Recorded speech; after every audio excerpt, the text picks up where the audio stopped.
So good afternoon. Thanks for staying on for this last session. I think many of you have stayed on to hear from the CFE members. I think we've had a couple of very interesting discussions over the last 1.5 days.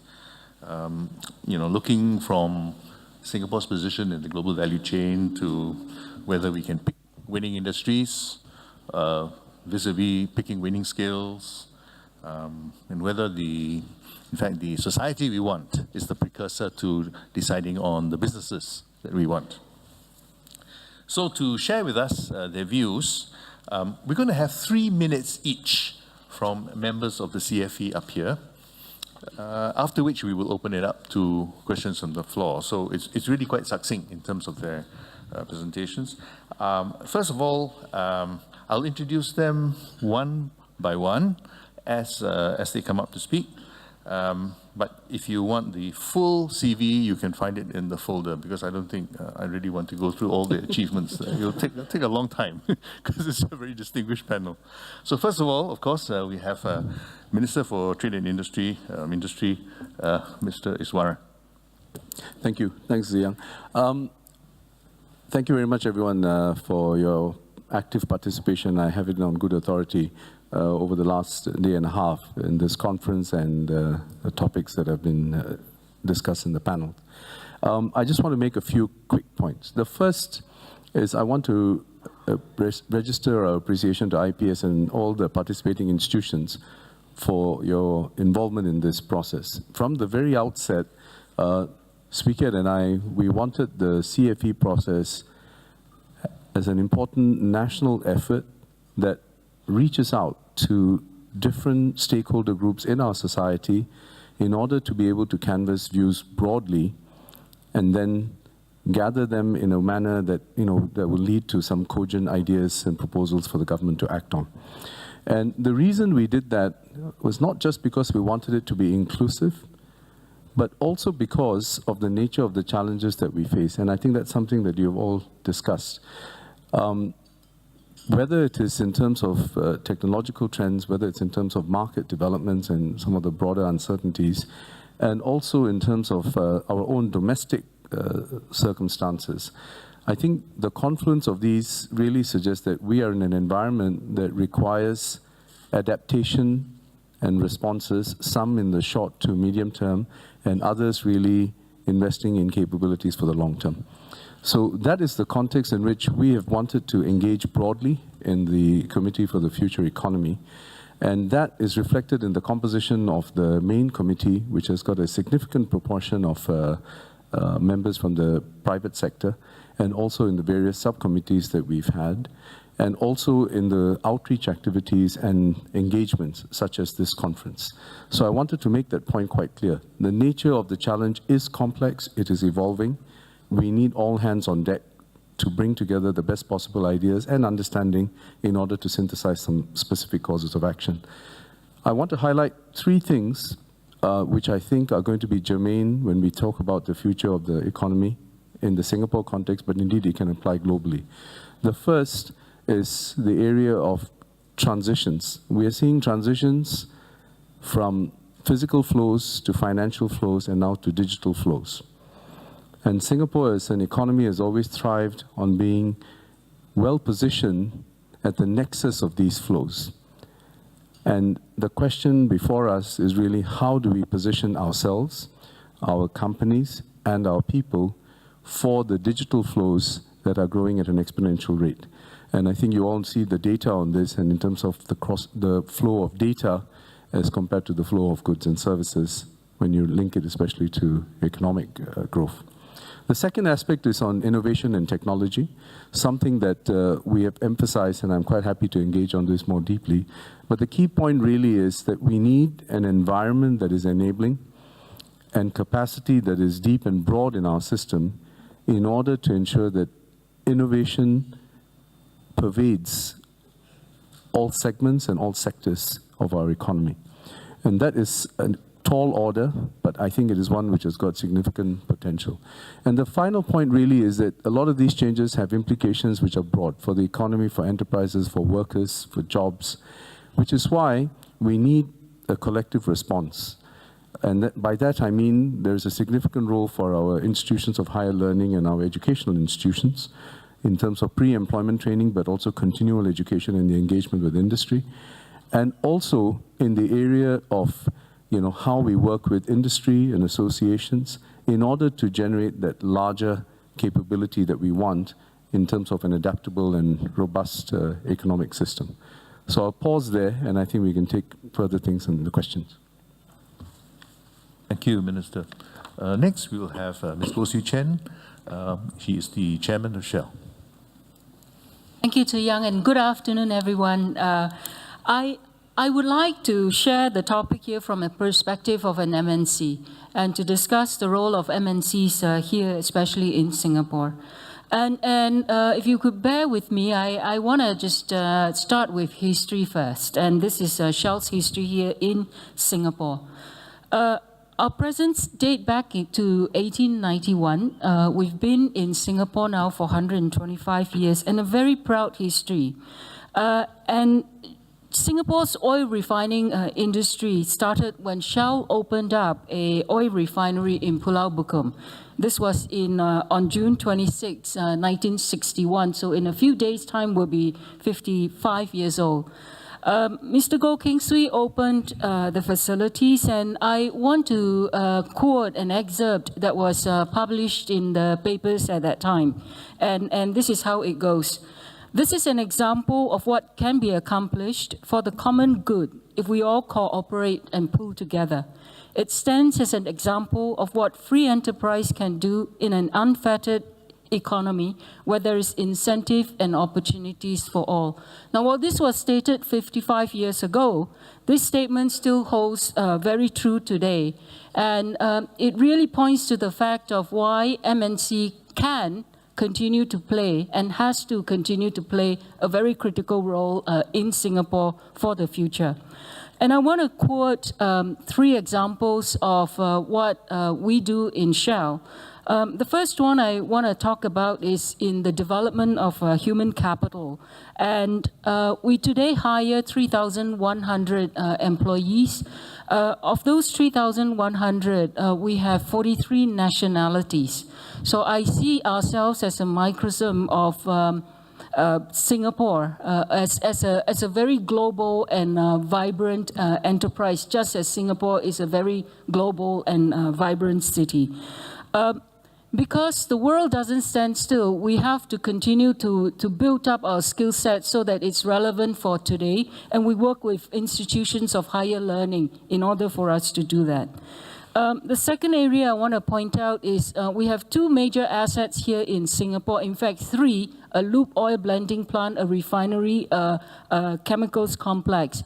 And these provides ideal sandbox for us to work with enterprises, entrepreneurs here in Singapore to develop that made in Singapore innovation that we could look to expand broader and further.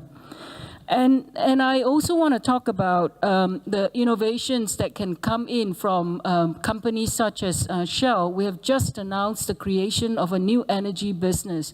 And we want to look to see in Singapore, how can we continue to develop new energy sources, be in power especially, and bring it into Singapore. So I will stop there and pass it on back to Tzu Yang. Thanks, Swee Chen. Next, we'll hear from Cesar Sengupta. He's the VP for Product Management at Google. Thank you, Iswaran. Thank you, everyone, for coming here and for this opportunity to speak to you. I wanted to share the perspective from perspectives of a technology company and one that's at the forefront of many digital innovations. This is a very exciting time for all of us to be in Singapore right now. The world is looking to Asia for growth, but not just growth. The world is actually looking to Asia for innovations. We think about the mobile revolution. Let's think about where the mobile revolution started. It was right here in Asia. And in Singapore, we're right at the middle of Asia. More importantly, we're also in the middle of one of the fastest growing regions of the world, Southeast Asia. We currently have about 280 million internet users in Southeast Asia. We expect to see that growing to about 480 million by 2020. And creating an overall business of around $200 billion out of Southeast Asia focused on the internet by 2025. So the growth here, potential here is spectacular. And with Singapore in the center, I think we have the opportunity to disproportionately benefit from this. And in many ways, we believe that Singapore has all the right ingredients to be able to really exploit this, and for companies here to really be able to build on top of this. You know, we have a reliable, fast internet. We have a good educational system. We have very good connections to the rest of the world. And more importantly, the populace here is now becoming, we now have the right kind of skill set in terms of driving digital innovations. So we feel very optimistic about the opportunities for not just Google, but for all of our partners and companies in Singapore. We firmly believe that, you know, the internet is a driver for growth. And in many ways, the internet actually disproportionately helps smaller companies because it helps them target their users better. It helps them reach users very far away from themselves, which could be easier for larger companies, but harder for smaller companies to do. And this is an area where we as a Google want to play a bigger part. So we have a program called the Go Global program, where we work with small SMEs. For example, some of you might know of a business called Swee, which builds musical instruments. So we work with SMEs and help them try to understand how to use and leverage digital as well as the web to further their business, not just in the region, but globally. And this business, you know, this program's actually worked out really, really well. The interesting thing to realize is that SMEs don't need to change their business to adopt digital.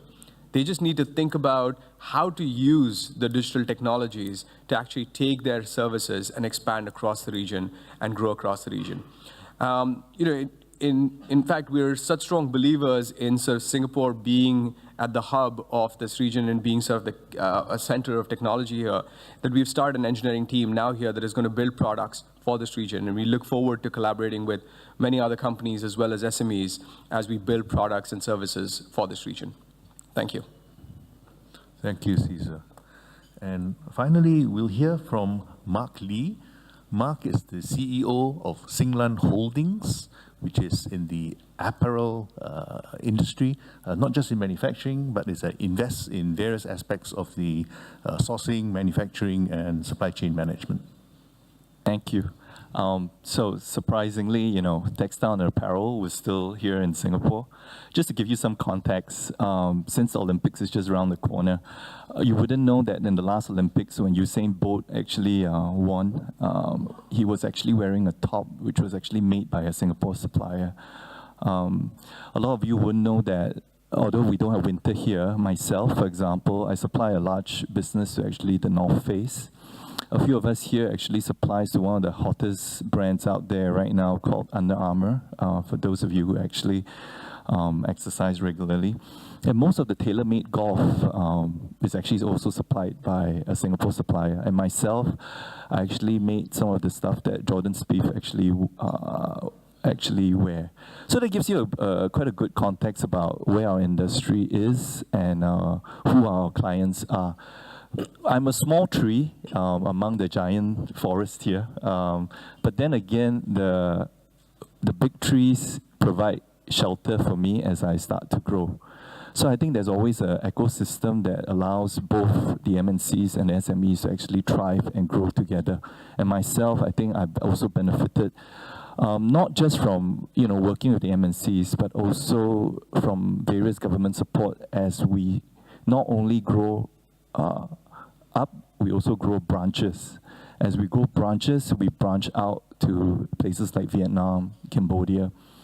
And, you know, there are various schemes which I think a lot of companies may not know, but, you know, when the riots happen in Vietnam, we are covered by PRI, which is political risk insurance that I actually supply. So it's a lot of times that, you know, I think there's a government initiatives that companies fail to tap on. And even as we continue to expand overseas, there are financing schemes like IFS that we actually tap on to actually help expand overseas in Vietnam and Cambodia.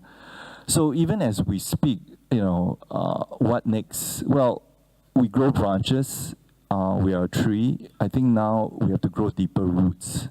And our roots are here in Singapore, and we're trying to figure out myself as a company, how do we now start growing deeper roots and make ourselves even more relevant, not just for myself, but for my team and my colleagues, fellow colleagues as well. And that comes with recognizing that we have to be relevant. The digitization of the economy is one thing. I started, pursuing business right now with Amazon, who's starting their private label, because the Macy's of today may no longer exist 10, 15 years down the road. Maybe the way that our kids shop will be via online, and we're trying to learn that model ahead of other competitors, and perhaps even help our existing clients adapt as well, whether it's in Europe or in the US. I leave it as that. There are many things that I think at the end of the day, even Google itself has a project, Jacquard, that's trying to weave conductive yarns into textiles. We too are on that project, not with Google, but with someone else. But again, this is an example of trying to stay relevant in a very traditional economy, I guess. Thanks, Mark.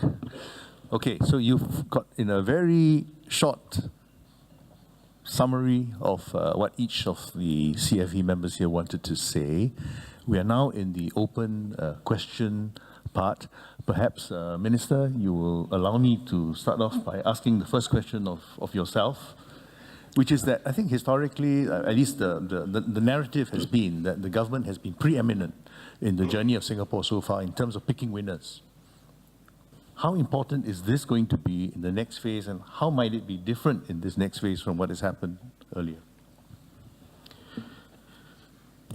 Thank you, Ziyang. I know this was I understand it was also a subject of discussion in one of the earlier panels about picking of winners and so on. So I think we need to be quite clear, what do we mean by economic policy and strategy, and what are we trying to achieve? So if you look at our economy today, there's some broad categorization in terms of manufacturing and services. And if you look in terms of our industry transformation plans and so on, we've got about 22, 23 sectors that we are working on, ranging anything from precision engineering to retail, F&B, and so on. It's quite a wide spectrum. Now, when you're trying to work out a strategy for the future, let's take, for example, everybody would agree that we should be involved in robotics, in additive manufacturing. These are areas which are going to have a fundamental impact on a whole range of sectors. The question then is this: does government have a role to play in this? I think certainly in terms of capacity building, the government and the institutions that are involved have a significant role to play in building up from an early stage and even through R and into the development and application part of it. But the challenge is this: eventually this has to find its way into applications that are commercialized, that are relevant in the market, that can be used. And that is really where I think the most important work needs to be done, at the intersect between what you think is an important initiative and the sector where it is perhaps most ripe for activity. So we would agree, for example, that we can all agree that robotics is important. But robotics in what space? Are you going to do it in all areas, or are you going to train your sites on particular points of intersection? So for example, robotics and precision engineering, because we have a traditional strength there, and it's an area that we want to develop. I wouldn't call that picking a winner. I would call that optimizing your strategy. Because I have limited resources, I want to develop the capability in the economy to address the needs, and I want to do it in an area where I know that there is a strong private sector motivation and interest already.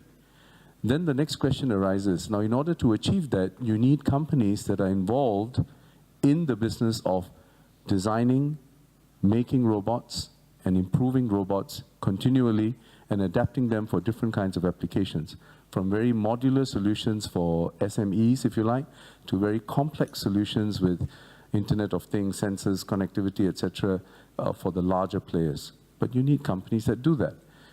So we need to make sure that that industry, in other words, the industry that is in the business of making such machines, such intelligent machines, robots, etc., is an industry that grows in Singapore. So I would call that, again, informed economic strategy. It is not about picking winners, but it's about saying that, look, once you've analyzed the landscape and you see this as a trend that is going to have multiple impacts, then you say that, well, I want to get into this, we need to position ourselves and then see how it applies. But I think what people think we mean, or what people mean when they say picking winners, is saying, we think that this particular sector is going to be the ultimate winner. I think that is going to be a lot more challenging. It's something that perhaps would have been a bit more obvious in the past, but for the reasons I outlined earlier and we can discuss, really, the nature of the economic environment is far more complex. It's rendered complex by technological shifts, it's rendered complex by economic shifts, geographically speaking, and also and as consequently, business models are changing very fast. So governments are not really in the best position to identify specific areas of shifts and movements. But governments, I think, can play a role in these larger enabling strategies, but prioritizing their application in particular areas because you want to optimize the use of your resources in that space. Thank you, Minister. Can we open up to the first questions from the floor? The microphones are around. If you could come up and perhaps identify yourself first.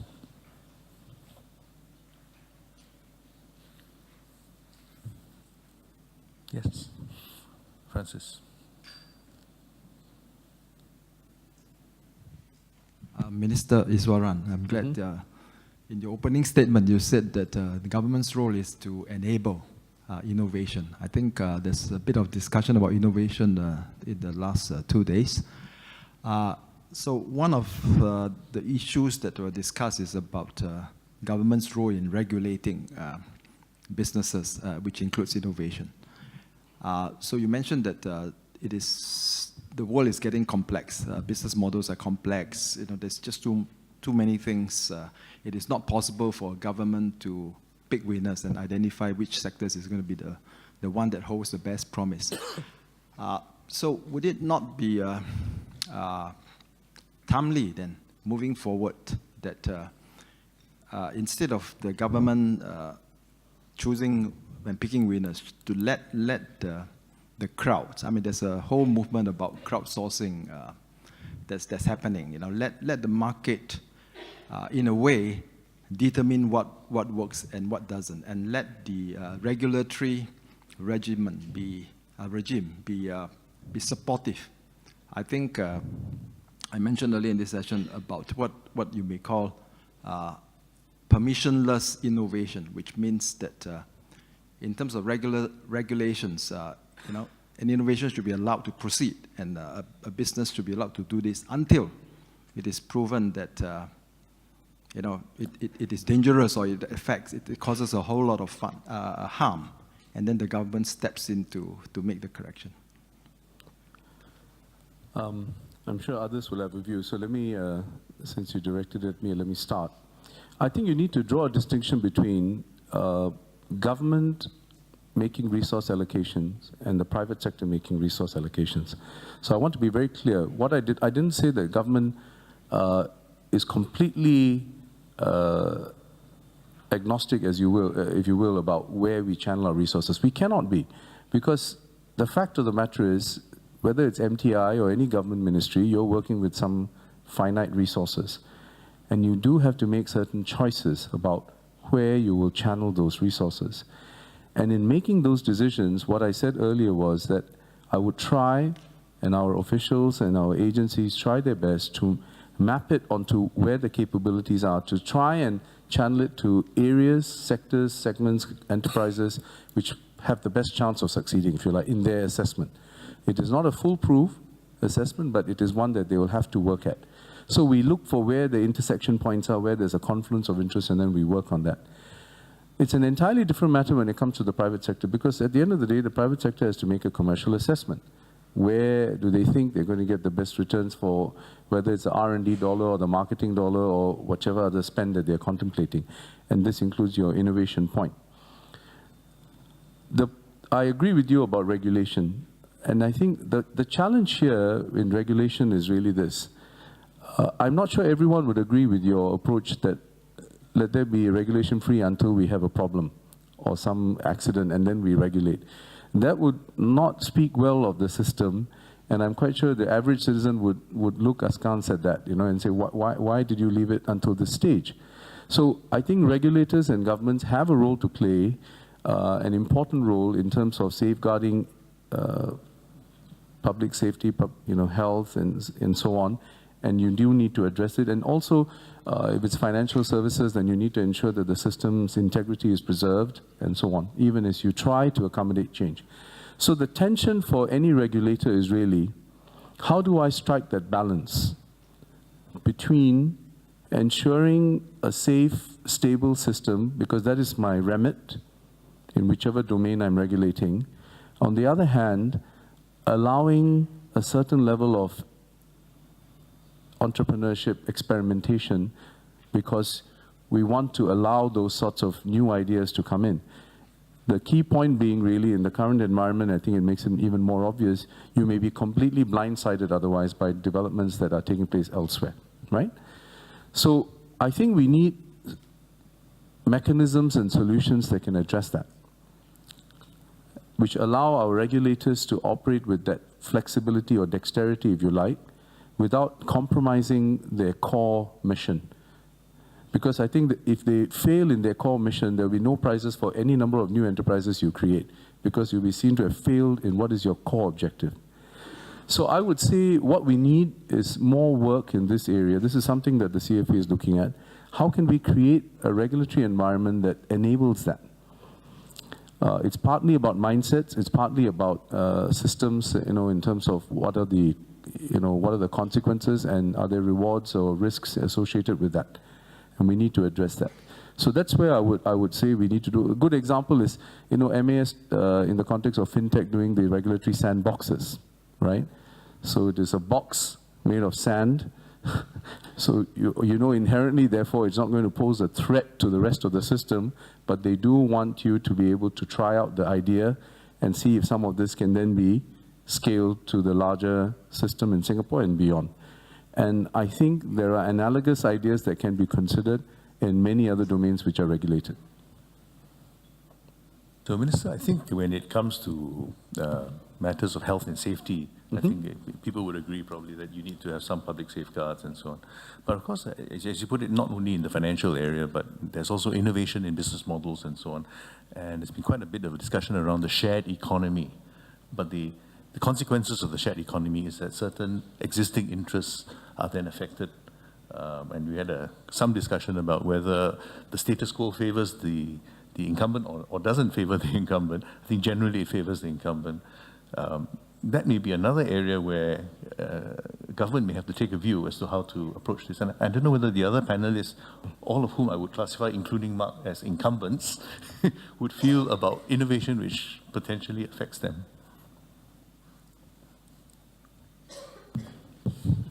It's an interesting question, but if I may just respond to the question by the gentleman, and I'm sure I speak on behalf of many MNCs when I say that when MNCs take decisions on where to locate their business, and especially important is headquarter businesses, it does rely on access to talent. It does rely on the cost of doing business in that particular location, and very important is the regulation of the country that we operate in.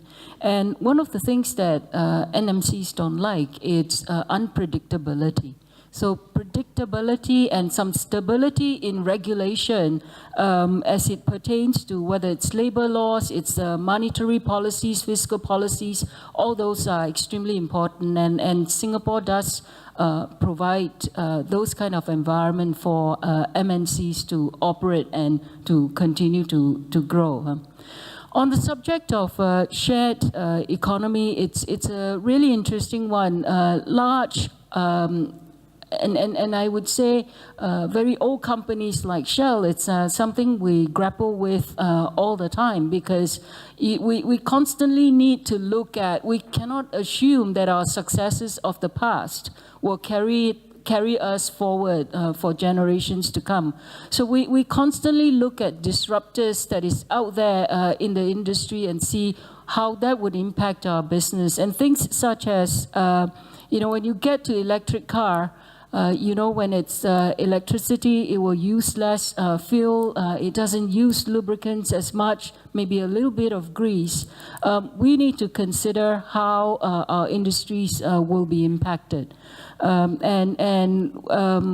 are beginning now to work at, in fact, we were discussing about how do we put Fitbits into cars so that we can track movements of cars and just understand patterns a little bit more so that we can use those information to anticipate how we need to look at our industry in the future.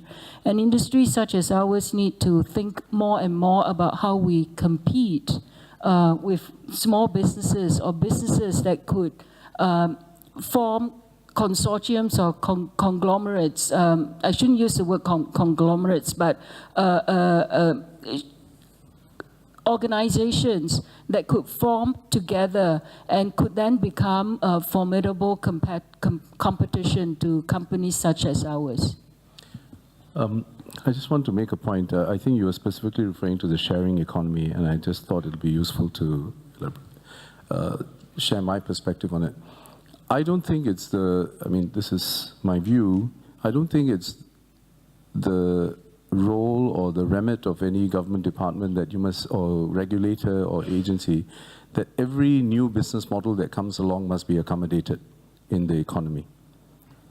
Because if you take that approach, then you'll have a very wide range of things happening here, some of which may not necessarily produce the kind of outcomes that we think are in the best interest of our citizens and the people who live in Singapore.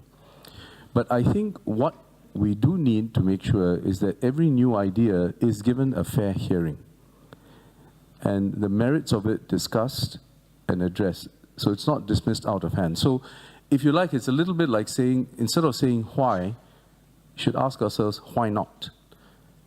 And then structure a solution around it if you think that it can be done, but there are certain systemic implications that we need to address. So, for example, and I think you're probably thinking of the case of Uber, for example. So if we had had a completely untrammeled access for Uber, so there's no regulation in terms of the requirements on the drivers or the company and so on, I think the outcome may not have been so desirable from the general consumer point of view. Yes, they want the choice, yes, they want the flexibility, but they also want certain safeguards and standards in place. So you still need some level of regulatory involvement.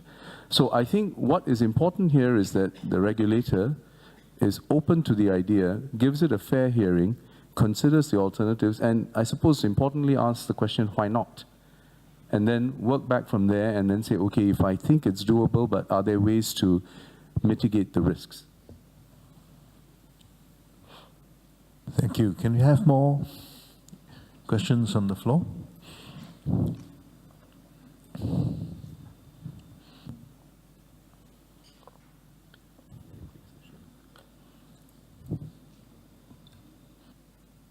Gillian.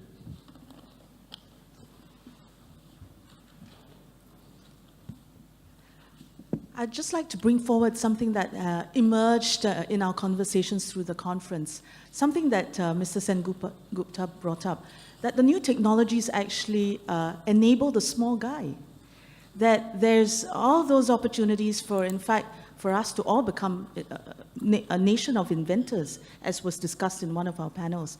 So the question is this.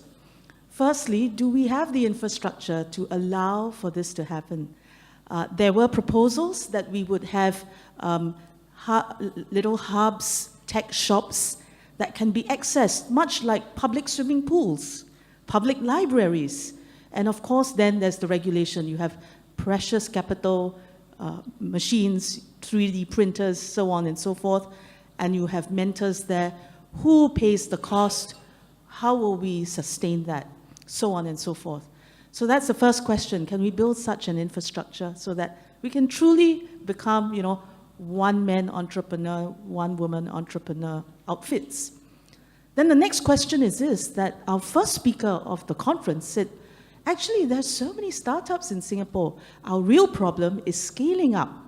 So I'd like to pose this question to Mr. Lee. I mean, you've morphed from a very traditional business to scaling up. What do you think are some of the issues that we have to get rid of, deal with, for entrepreneurs in Singapore to properly move from startup to scale up? What are the opportunities and help that Google, for instance, can offer for that process, that life cycle, that journey of being from a nation of inventors, only one man, one woman, to proper companies and then be bought or sold or grow. So just those two things that came up in our discussions. Thank you. Hey, Mark, you want to go first?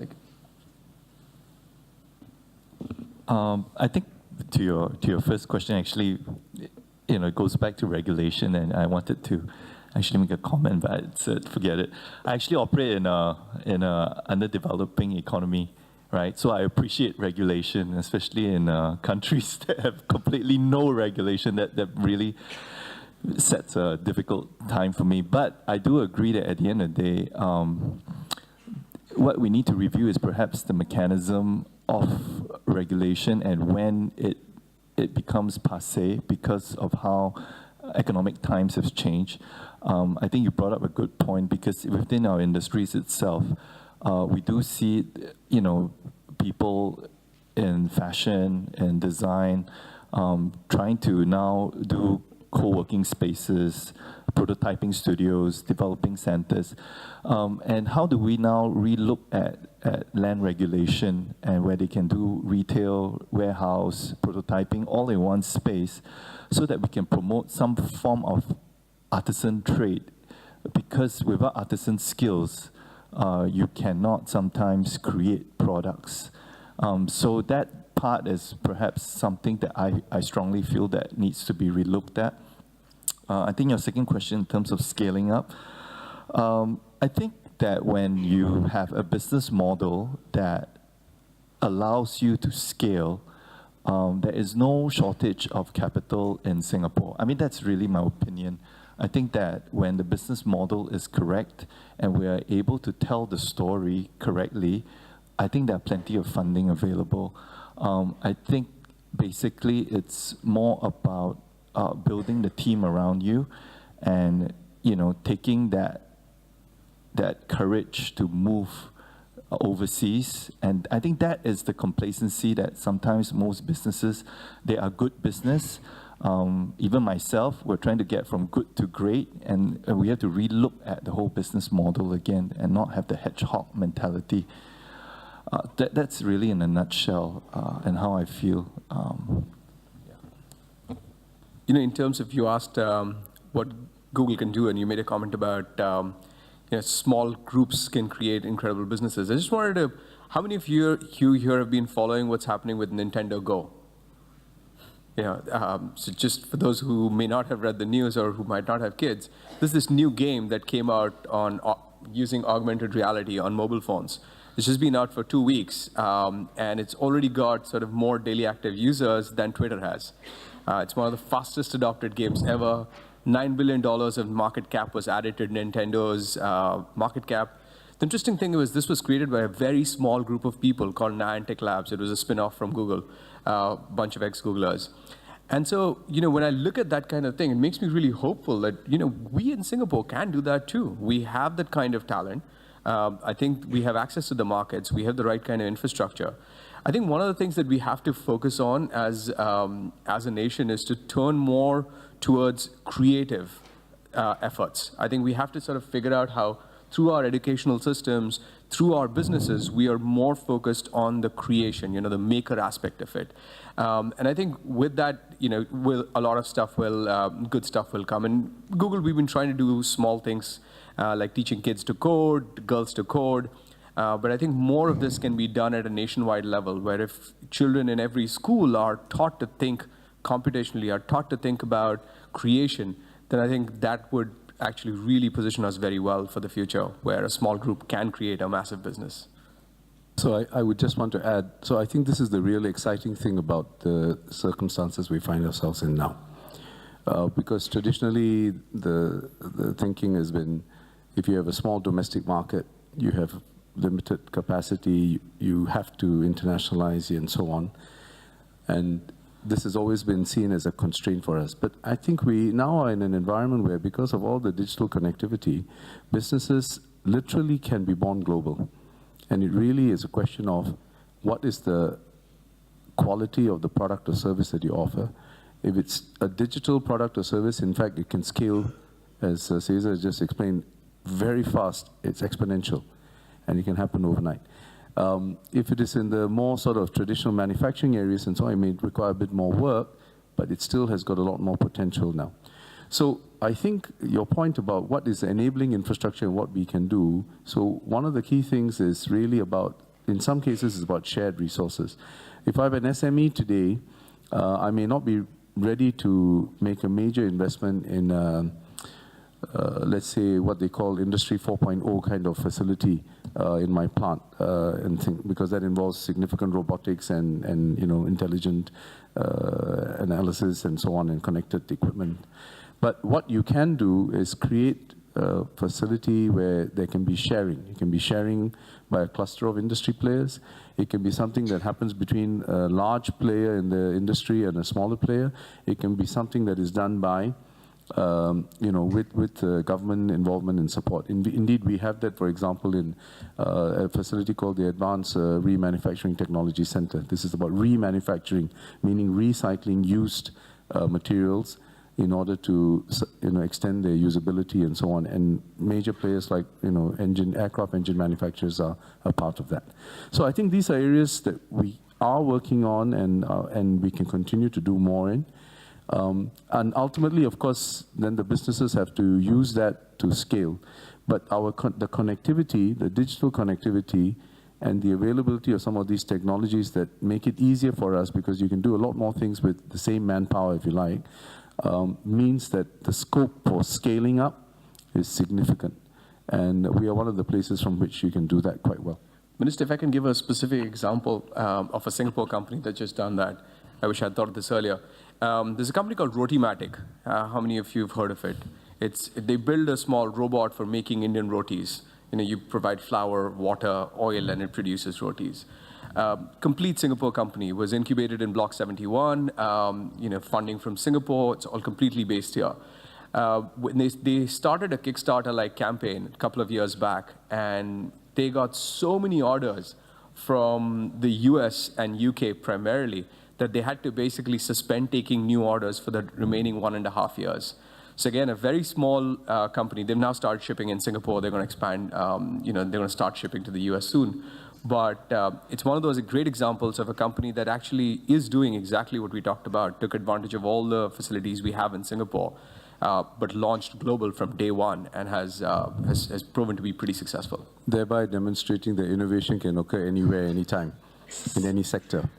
Can I also add to this point is that, as TPP, there's a lot of talk about TPP, but if Trump wins, I don't know what's going to happen. But it goes back to the point that TPP can be a winner for us, right?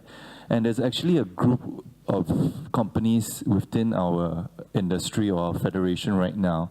We're trying to create a TPP-ready mark. And what we're trying to do is, because we have experience of using the Singapore-US FTA, we know that the US jump teams are very focused in making sure your documentation compliance are in place. What we're trying to create is a robust digital infrastructure that if anyone chooses to audit us, we can actually show all our documentations in a very robust digital warehouse, data warehouse in Singapore, so that we can try from a G2G level, at least we're trying to push it through that, can we get an enhanced customs green lane channel so that we can move goods faster now than our competitors. Even if we don't get that channel, I think it gives a lot of comfort to our clients that we have thought this through even before TPP kicks in. I think this is how some of us as Singapore companies are trying to collaborate right now, low-hanging fruit. But at the end of the day, it's something that I feel that would give quick access using technology or greater competitive advantage. I see not only trade associations, but some chambers of commerce in the audience, and I'm sure this is an area where, again, shared resources can be used for enabling Singapore to use the advantages of TPP as and when it comes about. I suppose taking the... is there a question? Thank you. Arun, please. Thank you, Mr. Lee. I wonder whether I can give one example from the 1990s when the Economic Development Board introduced a scheme called LUP, Local Industries Upgrading Program. This was a matchmaking program between very small Singapore companies with MNCs so that they can upgrade, and then there is also a kind of linkage with marketing and so on. I wonder whether this model can be applied for innovation in terms of getting very small and Singaporean companies connected to big companies, which can, I mean, not necessarily MNCs as such, big companies. So whether the innovation can be speeded up, that's one point. The second point is, since Lee Seong is here, he's a man who's invented in the arts area, arts for everyone, everywhere, every day, right? I wonder whether innovation could be, speeded up in something along those lines, where the scaling up of innovation at the smallest level, whether this is schools, polytechnics, and even individuals, whether a national effort can be made, borrowing some ideas from the arts area. Thank you. Sorry. So I remember the LIUP, and actually, as in Singapore, you know how we like these abbreviations. We've got a new one. It's called PACT, P-A-C-T, but it's an evolution of the LIUP, and it addresses exactly the point that you're making, which is a very important one. Because I think innovation, the challenge with promoting innovation in the system is that it's resource intensive and it's risky. And companies are always worried, and especially for smaller businesses, if I allocate this, is this a sunk cost? Is it a lost cause? Is it something that's going to give me a payoff? If so, how? So how do you mitigate some of that risk? So the mitigation can come either by collaboration across like-minded companies looking for a common solution, and they think, even though they're competitors, they think this is an area they can collaborate. So that's one way of doing it, and we've seen examples of that. The other is collaboration with, in a vertical sense, with my MNC, who's my principal, or so on, because I know I have a customer who needs it, and I am prepared to therefore invest in it and work with the customer in order to deliver it. So the PACT program, and please, it's Partnership for Capability Transformation or something like that. And so don't hold me to that. But the key point is it's PACT, but the key point about this is really about fostering those partnerships, deep partnerships. And I would say this is something we want to emphasize again and again. It's about partnerships within industry, across industries, between industry and government, and also facilitated by trade associations and chambers. Because it's really our ability to compete as a system that differentiates us. Because if you look at many other economies in the world, they all have the similar kinds of ideas. This is not something unique to Singapore.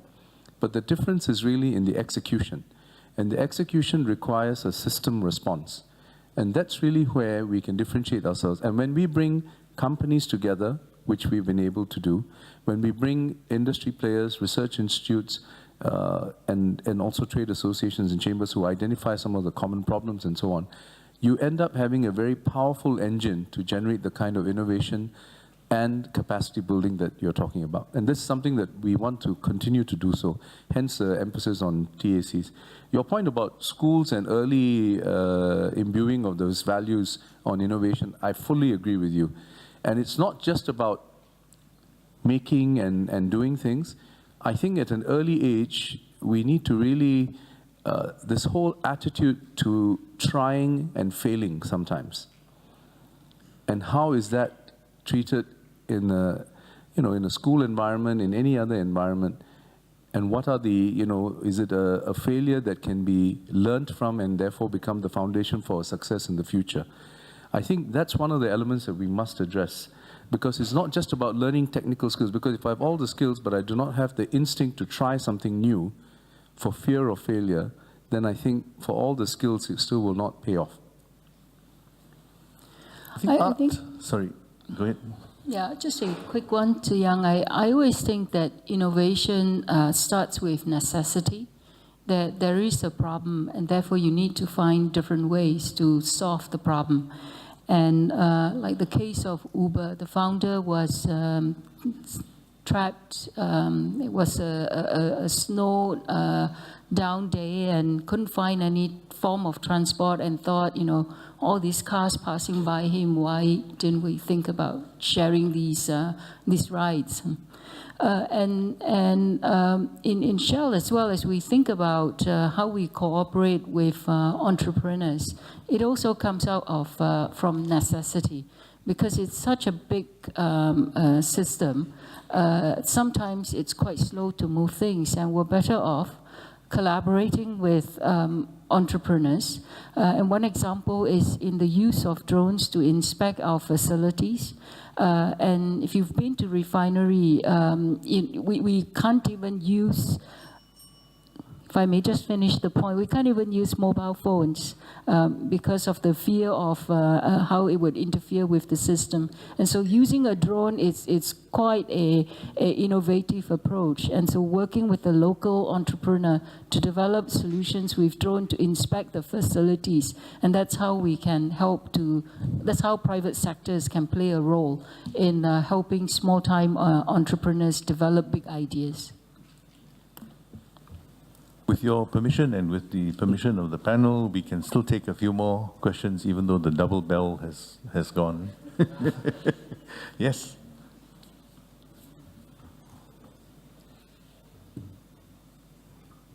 Ernie Koh from Singapore Furniture Industries Council. The very good thing about Singapore government is you're able to do things like CFE because it's very stable. You can look 20 years, 30 years down the road.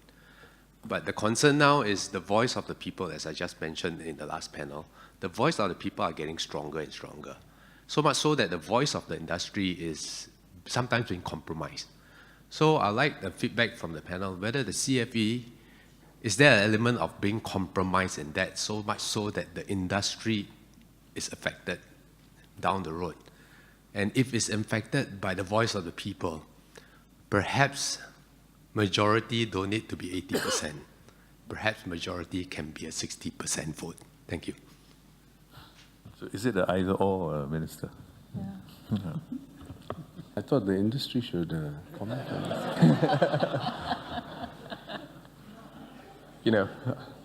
I don't know, I can't speak about the difference between the voice of the people or the voice of the industry, but I would like to position that most of us who've been on the CFE are also Singaporeans, and so we speak both on behalf of the industry, but also as people. What I would like to comment the government on is the CFE has been run as a very extensive and inclusive process, and this was at least personally my first interaction with a government effort like this. And so I was quite surprised to see a government actually involving so many people from so many different walks of life. And it's been pretty fascinating. So definitely huge credit to the government for that. Ernie, brother. I hope you see me as a human being, a person, not a people, not a number here. I'm from a SME, right? I think at the end of the day, I think you can tell I'm also quite vocal, huh? So at the end of the day, I think we have to stand, we have to put out our a constructive debate about what we stand for.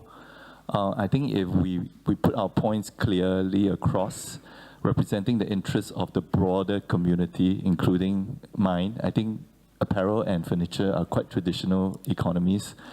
At least to my point of view, I think my voice somewhat is also heard somewhere down the line. I hope so, Minister. No pressure. Wow, after all that, you say that. All right. Okay. Well, I think there are two questions in there, and I'll leave the last question for the minister. But the one about voice of the people and the voice of the business, I think they are intertwined. I don't think you can hear one and neglect the other, because for us to succeed, for us to prosper as an industry, as an economy, you need to listen to both the voice of the people and the voice of the businesses. Wow, okay. You should not frame it as the voice of the people, because we always listen to the voice of the people. Which government does not? And I think the real question is, the voice, these are all one and the same, because I think if you look at the way we have gone about work, and this is really the essence of our tripartite system, what we are trying to find is a path that works for business and also works for Singaporeans and the workers. Because the wrong thing to do is to swing in one way or the other, and as a result end up losing more than you gain.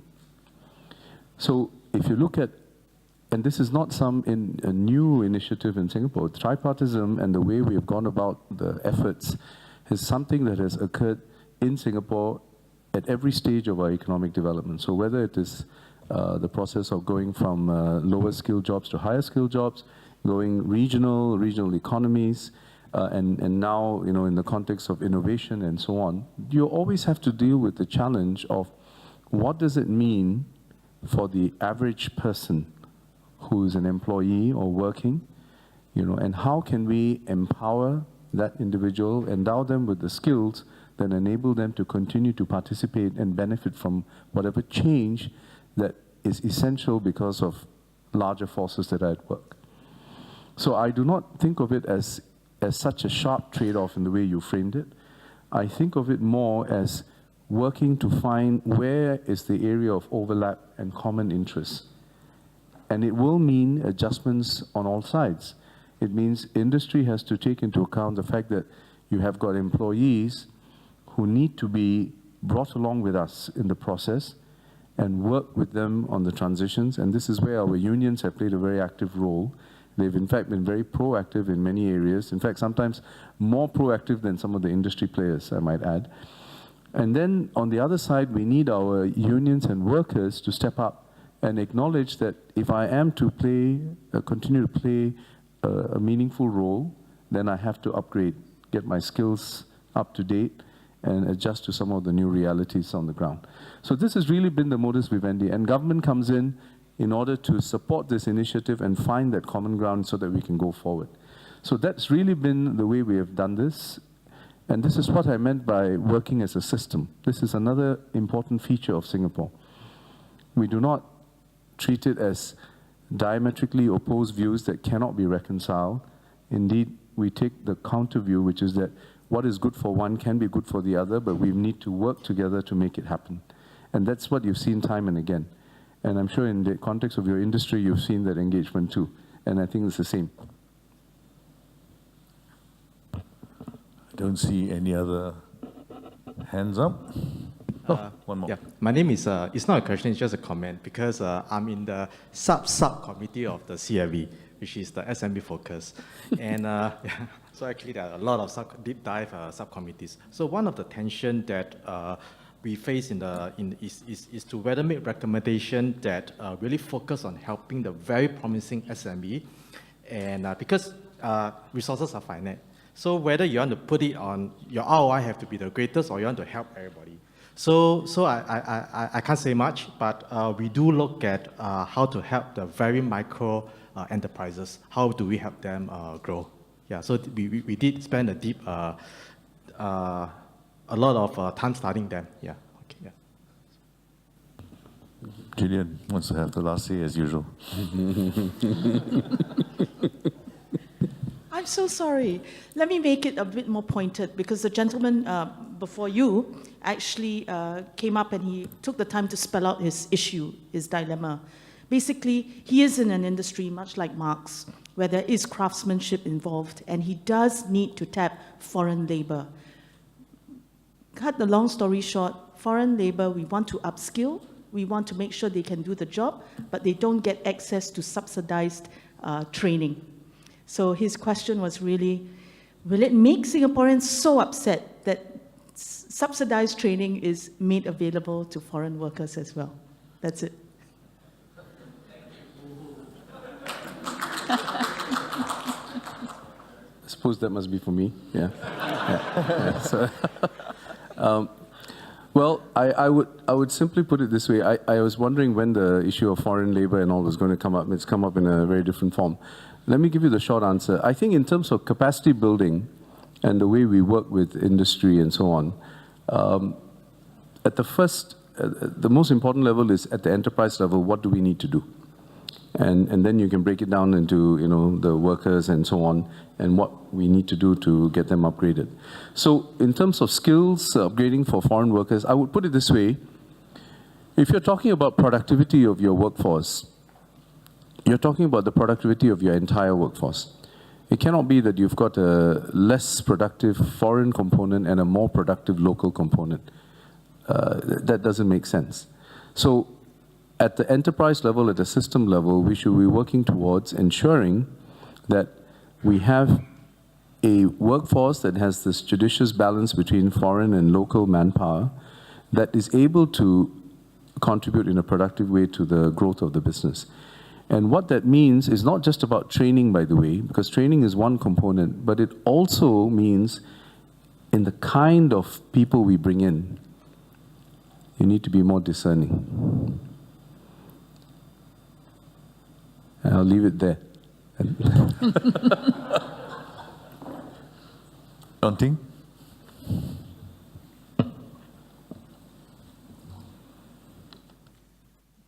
Minister, maybe it's a matter of mindset again.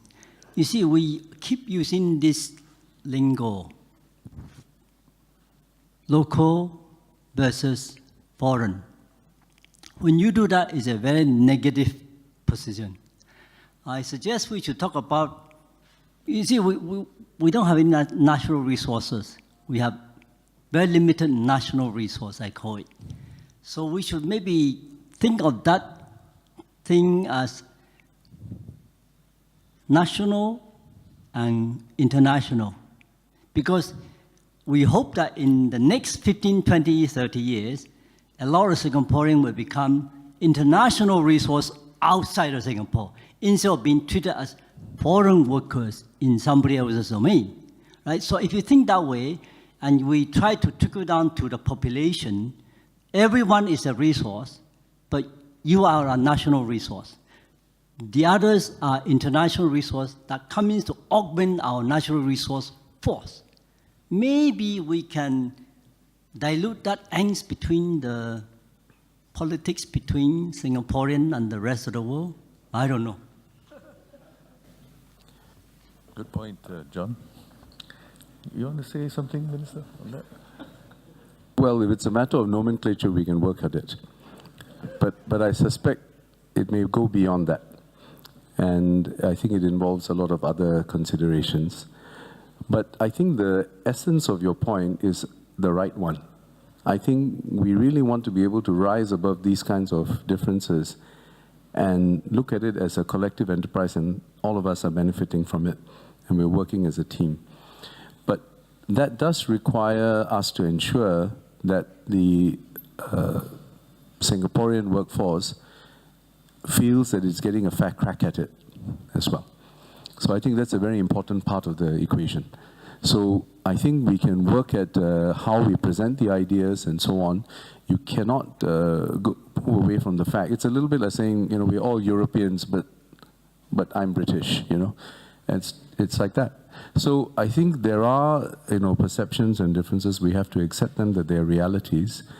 But the important point is engendering that sense of common, spirit of endeavor in the enterprises and the economy, because we have acknowledged that we need that judicious mix of talent in order to succeed as an economy and as a country.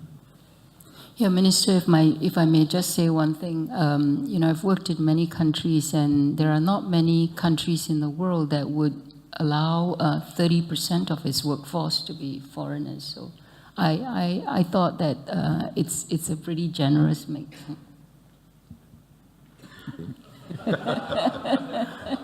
You have to say something. No, I don't want to say anything. I'm just, you're just opening Pandora's box, that's all.